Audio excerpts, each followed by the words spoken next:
Thank you, Professor McMullen, for appearing and for giving us your presentation.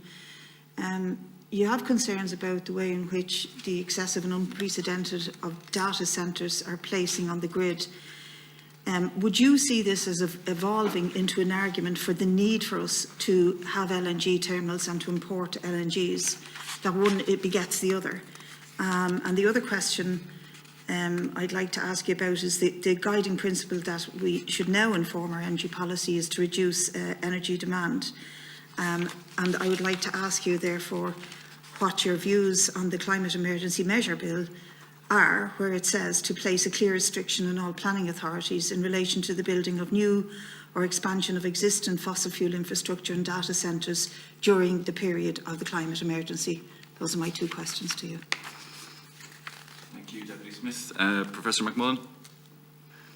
Thank you, Deputy Smith. The first question, is there a risk that continued expansion of data centres will translate into further pressure for the introduction of liquefied natural gas terminals? I think that is quite likely. Now it's a separate discussion. The insecurity or the instability in the grid that EirGrid are warning about this coming winter and potentially for successive winters for several years, this arises from a shortfall, not a shortfall in supply of natural gas per se, but a shortfall in generating capacity, in firm generation capacity. That's generating capacity that can be dispatched on demand.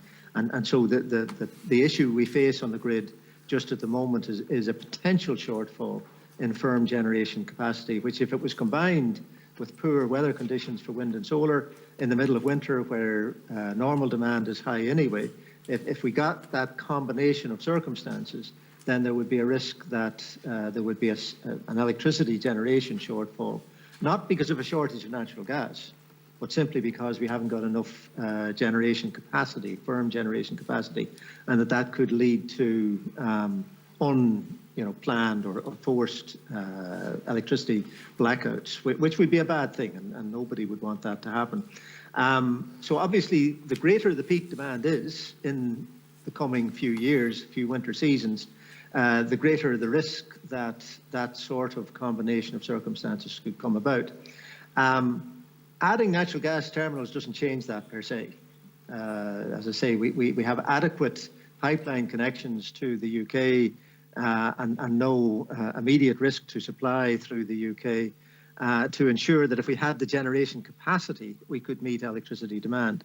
So although properly speaking, it shouldn't yield an argument for deployment of LNG, there is a tenuous connection in that the longer we continue this critical reliance on natural gas, especially as the Corrib field depletes, then the more exposed we become to potential for geopolitical disruption of gas supplies. And, so it's not directly linked to the danger of blackouts per se, but yes, the more electricity we use, the quicker we use it. That is to say, if the more that electricity outpaces the build out of renewable supply in wind and solar, and especially the build out of storage, which allows us to dispatch or move around wind and solar energy in time. The faster the demand outpaces that, the more exposed we become to geopolitical disruption in gas supply, and therefore that might be an argument that might strengthen the argument for LNG. I still think that's a bad path to go down, but that's a separate discussion. Sorry, the second question was on restructuring planning requiring local authorities or planning authorities to sorry, I've lost the end of the question there, Deputy Smith. Apologies. To place a clear restriction, I was quoting from the intent of the bill debated at the second stage, where it says to place a clear restriction on all planning authorities in relation to the building of new or expansion of existing fossil fuel infrastructure and data centres during the period of a climate emergency.